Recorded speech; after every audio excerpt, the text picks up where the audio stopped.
ಜನಪರ ಸರ್ಕಾರ ಹಿಂದೆ ಸರ್ಕಾರ ಅಂತ ಏನು ಹೇಳ್ತಿದೆ ಸಿದ್ದರಾಮಯ್ಯವ್ರ ಸರ್ಕಾರದವರು ಸರಿಯಾದ ರೀತಿಯಲ್ಲಿ ಬಾಬಾ ಸರ್ ಅವಮಾನ ಆದರೆ ಸರಿಯಾದ ರೀತಿಯಲ್ಲಿ ಕಾನೂನು ರಚನೆ ಮಾಡ್ಬೇಕು ಸರ್ ಫಸ್ಟು. ಯಾಕಂದರೆ ಈ ಥರ ಮಾಡ್ತಾರೆ, ನಾವೆಲ್ಲ ಬೀದಿ ಹೋರಾಟಕ್ಕೆ ಒಂದು ಸೀಮಿತ ಆಗ್ಬಿಟ್ಟಿದ್ದೀವಿ, ಹೋರಾಟ ಮಾಡ್ತೀವಿ, ಇವತ್ತೆಲ್ಲ ನಾಳೆ ಎದ್ದು ಹೋಗ್ತೀವಿ, ಇಷ್ಟೇ ನಮ್ಮ ಸೀಮಿತ. ನಾವು ಬೀದಿ ಹೋರಾಟ ಮಾಡ್ಕೊಂಡು ಇದನ್ನು ಮಾಡ್ತೀವಿ, ನಾವು 15 ದಿನ ಇರ್ತೀವಿ, ಒಂದು ತಿಂಗಳು ಇರ್ತೀವಿ ಅಷ್ಟೇ, ಆಮೇಲೆ ಎದ್ದೋಯ್ತೀವಿ. ಈ ರೀತಿ ಆಗ್ಬಿಡ್ತಾವೆ. ಒಂದು ಸರಿಯಾದ ರೀತಿಯಲ್ಲಿ ಒಂದು ಕಾನೂನು ತಂದುಬಿಟ್ಟು ಬಾಬಾ ಸಾಹೇಬ್ ಹತ್ರ ಸಹ ರಾಷ್ಟ್ರ ನಾಯಕರಿಗೆ ಅವಮಾನ ಆದರೆ ಒಂದು ವಿಶೇಷವಾದಂಥ ಕಾನೂನು ತಂದು ವಿಧಾನಸೌಧದಲ್ಲಿ ಇದನ್ನು ಜಾರಿ ಮಾಡಿ ನಮಗೆಲ್ಲ ಒಂದು ನ್ಯಾಯ ತೋರಿಸ್ಕೊಳ್ಬೇಕಂತ ಈ ಮುಖಾಂತರ ನಾವು ಮನವಿ ಮಾಡ್ಕೊತಾ ಇದ್ದೀವಿ. ಜೈ ಭೀಮ್. ಮತ್ತು ಮೈಸೂರು ತಾಲೂಕಲ್ಲೂ ಏಳೂರಲ್ಲಿ ಇದೇ ರೀತಿ ಇನ್ಸಿಡೆಂಟ್ ಆಯಿತು.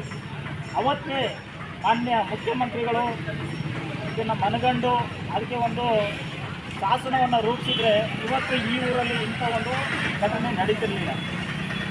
ಯಾಕೋ ಅಲ್ಲಿರ್ತಕ್ಕಂಥ ನಮ್ಮ ಶಾಸಕರು ಸಚಿವರುಗಳಿಗೂ ಕೂಡ ಇದು ಮನಸ್ಸಿಗೆ ಬಂದಿಲ್ಲ ಅನ್ನಿಸ್ತದೆ ಮತ್ತು ದಯವಿಟ್ಟು ಇವತ್ತೇನೋ ಇನ್ಸಿಡೆಂಟ್ ಆಗಿದೆ ಇದು ಇಲ್ಲಿಗೆ ಜ್ಯೋತಿಗೌಡಪುರಕ್ಕೆ ಲಾಸ್ಟ್ ಆಗಬೇಕು ಅನ್ನೋದು ನಮ್ಮ ಅಭಿಪ್ರಾಯ.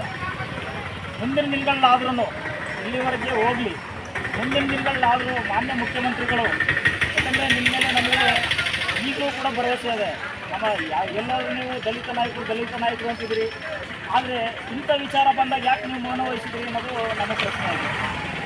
ಯಾಕಂದರೆ ಇಂಥ ವಿಚಾರಗಳನ್ನ ನೀವು ಸೂಕ್ಷ್ಮವಾಗಿ ಗಮನಿಸಿ ಅದಕ್ಕೊಂದು ಶಾಸನವನ್ನು ಯಾವುದಕ್ಕೂ ಬೇರೆ ಶಾಸನ ರೂಪಿಸ್ತಿದ್ದೀರಿ, ಇದಕ್ಕೂ ಒಂದು ಶಾಸನವನ್ನು ರೂಪಿಸಿ ಮುಂದಿನ ದಿನಗಳಲ್ಲಿ ಯಾವುದೇ ಬರೀ ಬಾಬಾ ಸಾಹೇಬರಿಗೆಲ್ಲ ಬುದ್ಧರಿಗೆಲ್ಲ ಯಾವುದೇ ರಾಷ್ಟ್ರ ನಾಯಕರಿಗೆ ಅವಮಾನ ಆದ್ರೂ ಕೂಡ ಅಂಥವ್ರಿಗೆ ದೇಶದ್ರೋಹ ಪ್ರಕರಣ ದಾಖಲು ಮಾಡೋ ಅಂತ ಒಂದು ಶಾಸನವನ್ನು ರೂಪಿಸಬೇಕು ಅಂತ ನಮ್ಮ ಕರ್ನಾಟಕ ಭೀಮಸೇನೆ ನಂಜನಗೂಡು ತಾಲೂಕು ಸಮಿತಿ ಒತ್ತಾಯಿಸ್ತದೆ.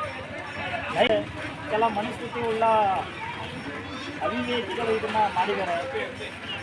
ತಕ್ಷಣ ಅವ್ರನ್ನ ಕೂಡಲೇ ಬಂಧಿಸಿ ಅವ್ರಿಗೆ ದೇಶದ್ರೋಹ ಪ್ರಕರಣ ದಾಖಲು ಮಾಡಬೇಕು ಮತ್ತು ಈ ದೇಶದಿಂದನೇ ಗಡೀಪಾರು ಮಾಡಬೇಕು ಅವ್ರನ್ನ.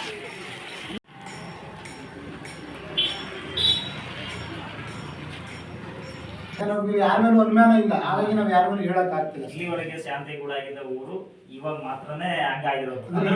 ಎಲ್ಲರೂ ಸೇರಿ ನಮ್ಮಿಂದ ಹಿಡಿದು ಎಲ್ಲ ಸೇರಿ ಮುಂದಿನ ದಿನಗಳನ್ನಾದರೂ ಸೂಕ್ತವಾದ ವ್ಯಕ್ತಿನ ಆರಿಸಿ ಅಲ್ಲಿ ಸೌಂಡ್ ಮಾಡಬೇಕು, ಇಲ್ಲಿ ವಿಧಾನಸೌಧದಲ್ಲಿ ಸೌಂಡ್ ಮಾಡಬೇಕು ಅಂಥ ವ್ಯಕ್ತಿನ ಆರಿಸಿ ಕಳಿಸಿದ್ರೆ ಮಾತ್ರ ನಮಗೆ ಇಲ್ಲಿ ಈ ಅಸ್ಪೃಶ್ಯತೆ ಈ ಒಂದು ಇನ್ಸಿಡೆಂಟ್ಗಳೆಲ್ಲ ನಡೆಯೋದು ಕರ್ನಾಟಕ.